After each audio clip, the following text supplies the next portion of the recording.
Hello good morning to everyone. आज हम लोग डिस्कस कर रहे हैं टीडीएस का, ठीक ना। तो टीडीएस के बारे में हम लोग जानते हैं, काफी इंटरेस्टिंग टॉपिक है।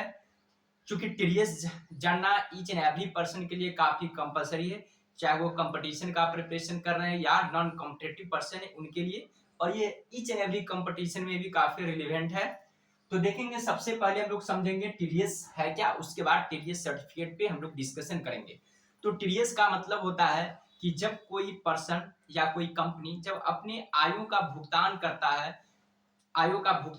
है, तो अपनी आयों को भुगतान करने से पहले एक निर्धारित दरों से कर को कटौती कर लेती है और शेष बचे हुए रकम को आयों की प्राप्तकर्ता को भुगतान कर देती है। और जो काटा गया कर होती है वो हमारे सरकार के खातों में डिपॉजिट कर देती है। ये समझ गए, उसको बोला जाता है टीडीएस। मतलब कि क्या समझे, सिंपल भाषा में टीडीएस जब कोई पर्सन या कंपनी इनकम को पेमेंट करती है तो उसको पेमेंट करने से पहले उस पे एक सर्टेन रेट से टीडीएस उस पे डिडक्ट कर लेती है, मतलब टैक्स डिडक्ट कर लेती है, और जो रिमेनिंग बैलेंस बचती है वो उस रिसिपेंट को पे कर देती है। तो अब बात रहा टीडीएस काटेगा कौन। तो टीडीएस में दो पक्ष होती है, वो देखेंगे। एक होती है डिडक्टर। पहले सिंपल समझेंगे, उसके बाद इस पे आएंगे डिडक्टर। और दूसरा होगी डिडक्टिव।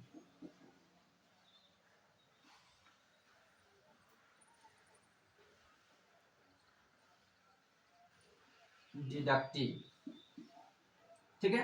तो डिडक्टर बोला जाता है, जो पर्सन टीडीएस को डिडक्ट करती है उसको डिडक्टर बोला जाता है, और जिसके अगेंस्ट में टीडीएस काटी जाती है उसको डिडक्टर बोला जाता है। ठीक है, ये बात रहा।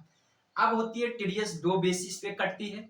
एक होती है जो एम्प्लॉयर काटती है, ठीक ना, यानी कि कह सकते हैं टीडीएस ऑन सैलरी, और एक अदर देन सैलरी, ठीक ना।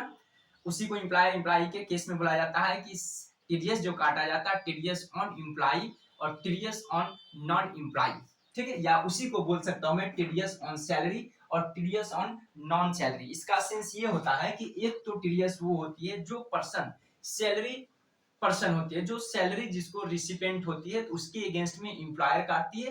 और एक दूसरा होती है कि कंपनी यदि अपने ऊपर कुछ वर्क करवाते हैं, जैसे सर्विस लेती है, ठीक ना, तो उसके अगेंस्ट में काटी जाती है। तो देखिए, टीडीएस ऑन सैलरी में जब डिडक्टर टीडीएस डिडक्ट करती है तो सैलरी के अगेंस्ट में फॉर्म नंबर 16 इशू करती है, और नॉन सैलरी वाले पर्सन को क्या इशू करती है, फॉर्म नंबर 16A, ठीक ना। यहां पे लिखेंगे 16A।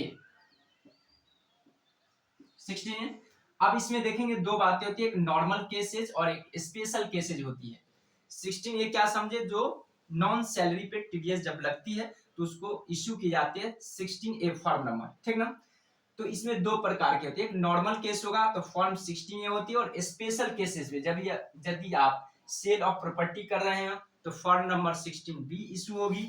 यदि आप टीडीएस ऑन पर्सनल रेंट, यदि रेंट का पेमेंट कर रहे हैं तो वहां पे फॉर्म नंबर 16B इशू की जाएगी। यदि कोई कॉन्ट्रैक्टर है उस पे टीडीएस चार्ज की जाती है तो उसको इशू की जाती है फॉर्म नंबर 16D, ठीक ना। बात रहा टीडीएस जो होती है फॉर्म नंबर 16 जो होती है एनुअली इश्यूड की जाती है, और जबकि जो फॉर्म 16A जो होती है वो क्वार्टरली इशू होती है, ठीक है ना। जब क्वार्टर एंड होती है उसको 15 डेज के बाद यानी कि ये सर्टिफिकेट इशू कर दी जाती है। अब रही बात कि ये सर्टिफिकेट इशू कौन करेगा, तो ये सर्टिफिकेट इशू करेगा डिडक्टर, जो टीडीएस को काटती है, डिडक्ट करती है, उस वो इशू करती है। ये क्या करेगा, इशू करेगा, ठीक है। इशू करके किसको देगा, तो डिडक्टी का देगा, ताकि डिडक्टी जो होगा जिसके अगेंस्ट में टीडीएस काटा गया है वो जब रिटर्न फाइल भरेगा तो इसी टीडीएस को वो रिफंड लेगा, या अगर उसको टैक्स लायबिलिटी ज्यादा होगा तो वो एडजस्ट करेगा।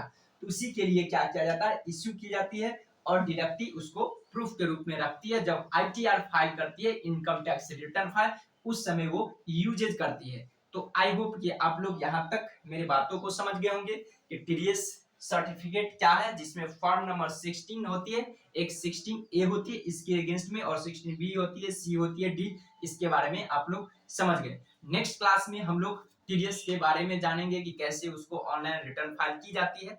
Okay, bye bye, have a nice day.